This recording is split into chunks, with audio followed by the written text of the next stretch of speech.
Not to make this like a daily Coby update thing, but previously you mentioned some small possibility of him playing that final preseason game. Has that been rolled out? Yeah, probably right now. Just the issue is he may be physically, in terms of the calf, able to play, but I don't think medical feels is enough ramp-up time to get him ready for that game, considering we got to spend the night in Denver, come back and then play. There's just no time for him. Now, he's been doing a lot in terms of on his own, but I think the medical would like for him to be in practice, a full contact practice, that kind of stuff. And we'll have 4 or 5 days once we're done with Minnesota to kind of ramp him up. But the expectation is for him to be ready for opening night. Gotcha. Thank you. What have you made of Josh's play so far? I know he's obviously had a little bit less time to sort of ramp up and wasn't here quite as soon as everybody else was. But just kind of your thoughts on it. Yeah, I think Josh is doing a good job. I think, like anything else, when you miss as much time as he did, and not to say that he missed the time, but we were all back for a few weeks prior to it. Totally understand. He's working through his contract situation.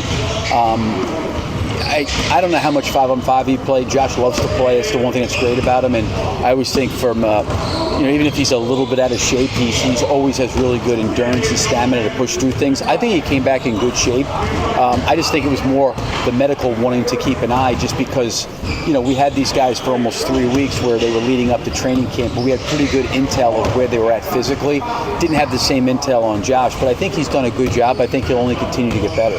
Last year, it was like kind of floaters towards the end of the season, and obviously turnovers were a big thing with him. I'm just trying to work some of that stuff out of his game. Are those kind of the same points of emphasis that you have so far? Or is there anything new for him? Yeah, I think the turnover piece is important. Just even throughout his career, he's been a guy that has been prone to, he's got such good vision and he's such a creative passer. You don't want to take that creativity away, but you don't want to also have it where it's kind of like these high-risk, low-reward plays a lot of times. I think he's done a good job of that, but you also don't want to take away, like I said, he's got an incredible ability to get you easy baskets. But I think collectively, not only him, but our team, we've got to do a better job taking care of the ball. And I think you saw him make a lot of strides last year defensively. That's still, I think, something we need collectively as a team. I think the things that we would be asking for Josh would be no different than anybody else on our team. Defend, take care of the basketball, all those kind of things. And listen, in transition as an offensive player, we want him to be who he's always been, and he's very, very creative, and you want to let him be creative. I did he didn't want to step on his toes. Last year, if you go back to his time at OKC, this is kind of the first time he's entering the season without starting in some time. You get the sense that that's added some comfortability for him. I think it's definitely helped the fact that he's familiar with everybody in the organization. I think you have two things that are difficult. One, coming all the way from Australia to OKC, having to get, the chance to organization, people in the organization, coaches, teammates, learn how to play with them. Because I do think a big part of Josh's adjustments are always learning how to play with guys because of his passing. When you're a passer, that takes time to make those kind of connections. And then, again, a couple years later, he gets traded here, and it's kind of like the same situation coming out of Australia. He's got to learn new coaching staff, new teammates, new organization. And to your point, I think even though he missed some time because of negotiations of the contract, at least he was walking into a situation there was familiarity. He's got a place here. He spent a year here. He knows everybody here. So it's a lot easier, I think, for him this year than it would have been a year ago. Just something about his struggles in the early starts throughout these 3 preseason games.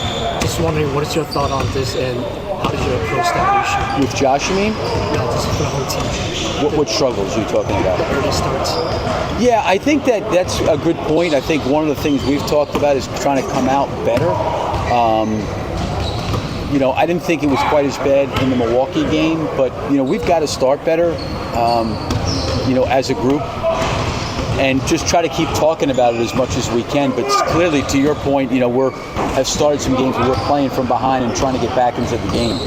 And you mentioned that having 2 ball handlers, in the previous game, is that part of your game plan to sort of cut down the turnovers and getting an offensive rhythms earlier?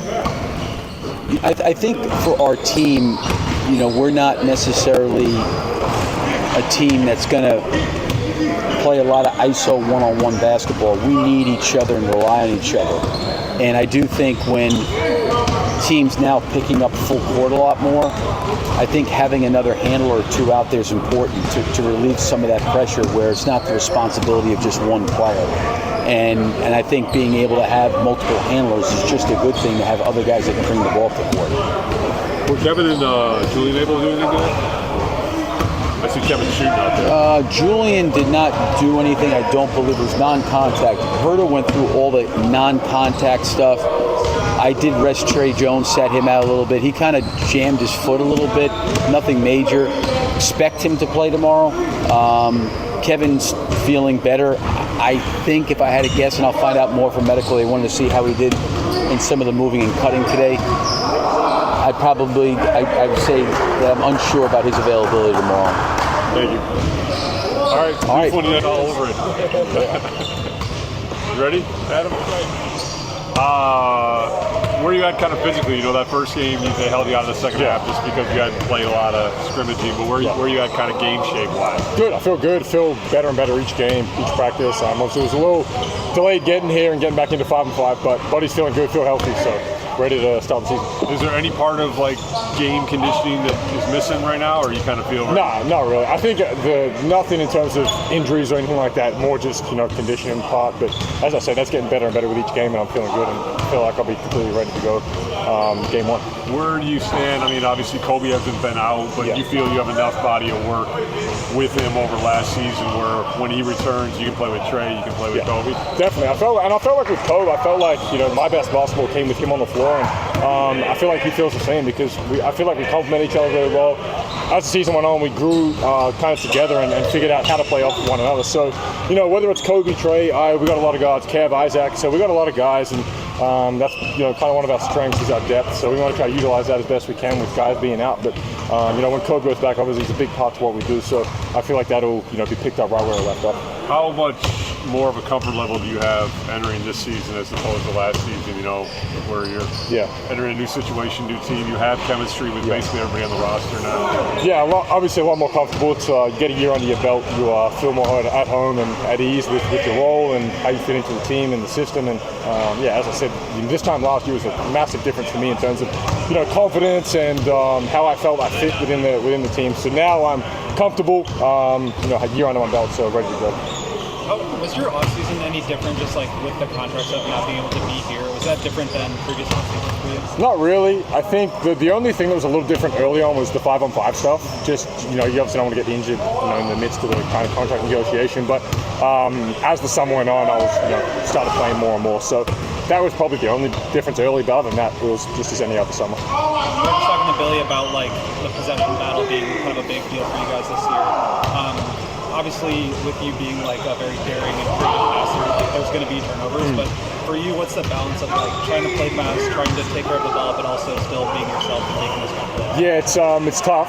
Well, it's not tough in terms of I know what to do. It's just sometimes these passes, and I see the game a little differently to other people. So I feel like windows that might look tighter to other people are there for me to throw the ball. And sometimes that results in turnovers, but we've spoke about it as a team, and that's been an emphasis the entire training camp is taking care of the ball. And our first two games, the turnovers were ridiculously high, and last night I thought we reined it in a bit more. But obviously as a point guard and as a guard whole, we have to be better taking care of the ball. So.